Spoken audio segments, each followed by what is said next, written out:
आज से करीब 40,000 साल पहले दुनिया वैसी नहीं थी जैसा आज हम देखते हैं। हर तरफ विशालकाय मैमथ और कड़कड़ाती ठंड थी। लेकिन इसी कड़कड़ाती ठंड के बीच मानव इतिहास का सबसे क्रांतिकारी दौर शुरू हो रहा था। एक ऐसा समय जब इंसान ने सिर्फ जीवित रहना नहीं बल्कि कला और संस्कृति को भी जन्म देना सीखा। स्वागत है दोस्तों, आज हम बात करेंगे उच्च पुरापाषाण काल की। जी हाँ, उच्च पुरापाषाण काल की इतिहास का वो पन्ना जहाँ से होमो सैपियंस यानी हम इंसानों का असली सफ़र शुरू हुआ। देखिए, आज हमने जब बात की है तो आज उच्च या उत्तर पुरापाषाण काल की बात करते हैं, जिसका टाइम पीरियड आप देख रहे हैं 40,000 से 10,000 ईसा पूर्व तक है। तो हम इसमें क्या पढ़ते हैं? पढ़ा है हमने उच्च पुरापाषाण काल के औजार फलक पर या ब्लेड पर आधारित थे। तो हमने मध्य पुरापाषाण काल में भी इस चीज़ को पढ़ा था कि इसके भी जो हमारे औजार थे वो किस पे आधारित थे, फलक पे या ब्लेड पे। तो ये फलक और दक्षिणी संस्कृति, ये इंपॉर्टेंट पॉइंट है, ये फलक और दक्षिणी संस्कृति कहलाती है और इसे चाकू संस्कृति भी कहा जाता है। फलक ब्लेड के उपकरणों के निर्माण में चर्ड, जैप्सर, फ्लिंट आदि बहुमूल्य पत्थरों का उपयोग किया गया। ये हमने पहले भी पढ़ा है कि मध्य पुरापाषाण काल में जो क्वार्टजाइट पत्थर था उसको हटाकर क्या किया गया, वहाँ पर चर्ड, जैस्पर और फ्लिंट आदि जैसे बहुमूल्य पत्थरों का उपयोग किया गया। जैसे हम लोग बात करते हैं कि पाषाण काल पढ़ रहे हैं तो इसको पाषाण काल ही क्यों कहा गया? कुछ और भी नाम दे सकते थे, कुछ और भी कह सकते थे कि तो ये इसलिए कहा गया क्योंकि जैसे आज की जनरेशन में देखा जाए तो हमारे पास एक औजार है, बहुत बड़ा औजार है जिससे हम बहुत कुछ कर सकते हैं। शायद पूरी ज़िंदगी उस पर ही डिपेंड हो गई है, तो वो हमारा क्या है? Mobile phone. तो जैसे आज हमारे हाथ में एक मोबाइल फ़ोन है, उसी तरह तब उनके हाथ में उनकी हर एक सुविधा के लिए, हर एक परेशानी को दूर करने के लिए एक चीज़ थी, पत्थर। तो इसीलिए हम लोग इसे क्या कहते हैं? पाषाण काल। और आज हम बात कर रहे हैं उच्च पुरापाषाण काल की। तो इसमें आप देखते हैं कि उच्च पुरापाषाण काल के स्थल कौन कौन से हैं।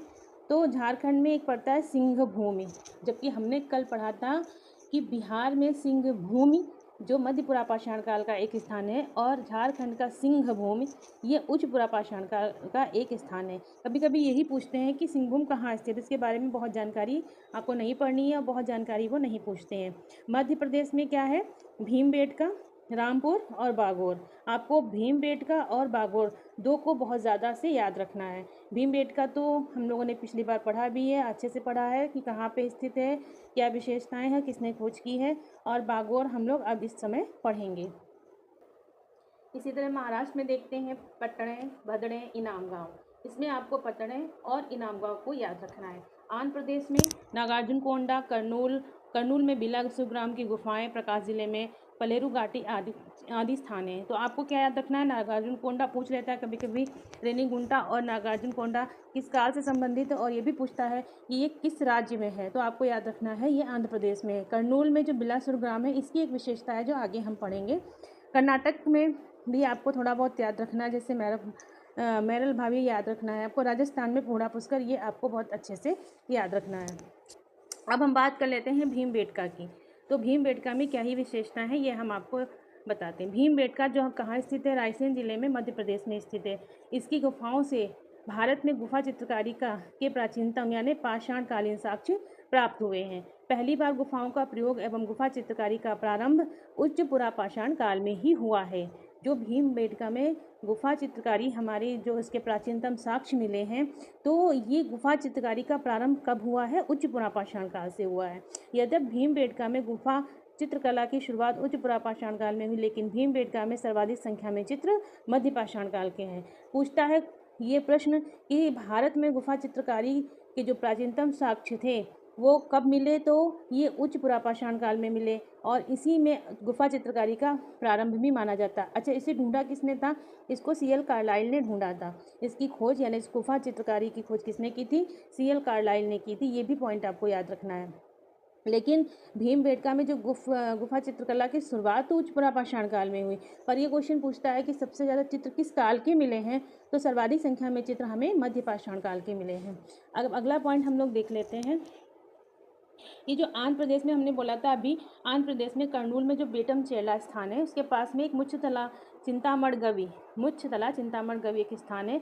यहाँ से हमें क्या प्राप्त हुआ? उच्च पुरापाषाण कालीन गुफा के अवशेष मिले हैं और यहाँ से हमें उपकरणों में 90% से भी अधिक हड्डियों से बने जो उपकरण हैं वो प्राप्त हुए हैं। यहाँ से क्या प्राप्त हुआ है कि उपकरणों में 90% से ज़्यादा जो है हड्डियों से बने उपकरण प्राप्त हुए हैं। गुफा को, गवि का मतलब क्या होता है? गुफा। तो स्थानीय भाषा में हम गवि को गुफा बोलते हैं। इस काल की महत्वपूर्ण विशेषता हड्डी निर्मित उपकरणों का प्रचलन था, जो सर्वाधिक संख्या में आंध्र प्रदेश के इसी गुफा से ही प्राप्त हुआ है। तो कभी क्वेश्चन ये पूछता है कि सर्वाधिक मात्रा में हड्डी निर्मित उपकरण जो हैं वो कहाँ से प्राप्त हुए हैं, तो आपको सीधा एक आंसर देना, आंध्र प्रदेश के मुच्छतला चिंतामण गवि के शैलाश्रय से मिले हैं। अच्छा, एक और इम्पॉर्टेंट क्वेश्चन हम यहाँ पर देखते हैं, बार बार पूछा जाता है, कई जो हमारे एग्जाम में वहाँ पूछा जा चुका है कि उच्च पुरापाषाण काल की हड्डी निर्मित मातृ देवी की प्रतिमा जो है, यानी figurine of a mother goddess, ये उत्तर प्रदेश की बेलन घाटी में, जो कहाँ है? इस इलाहाबाद में। इसमें स्थान है लोहदा नाला से प्राप्त हुई है। हड्डी निर्मित मातृ देवी की प्रतिमा, पहले बात ये है कि ये उच्च पुरापाषाण काल की है। कभी क्वेश्चन आपसे पूछेंगे कि जो लोहदा नाला में एक हड्डी निर्मित मातृ देवी की प्रतिमा जो मिली है वो किस काल की है, आपको सीधा आंसर देना है ये उच्च पुरापाषाण काल की है। और ये स्थिति कहाँ है? ये उत्तर प्रदेश के बेलन घाटी में इलाहाबाद में लोहदा नाला से प्राप्त हुई है। ये दुनिया की प्राचीनतम अस्थि निर्मित मातृ देवी की मूर्ति है।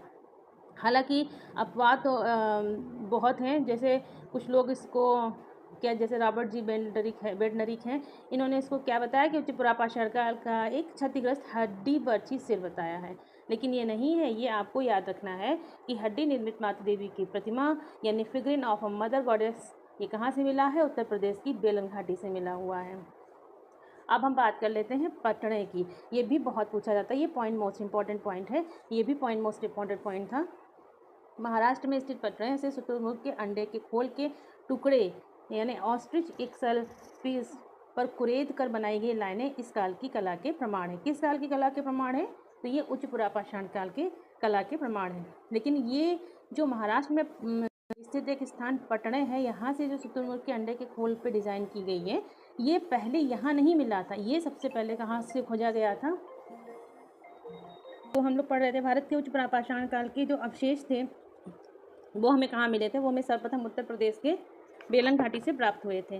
बेलन घाटी और सोन घाटी में अनेक उच्च पुरापाषाणिक स्थलों का पता चला है। यहीं से बेलन घाटी और सोन घाटी से हमें बहुत से उच्च पुरापाषाणिक स्थलों का पता चला है। 1960 के दशक में इन दोनों घाटियों की जो खोज थी वो जी.आर. शर्मा ने की थी। इनका अन्वेषण किसने किया था? जी.आर. शर्मा ने किया था।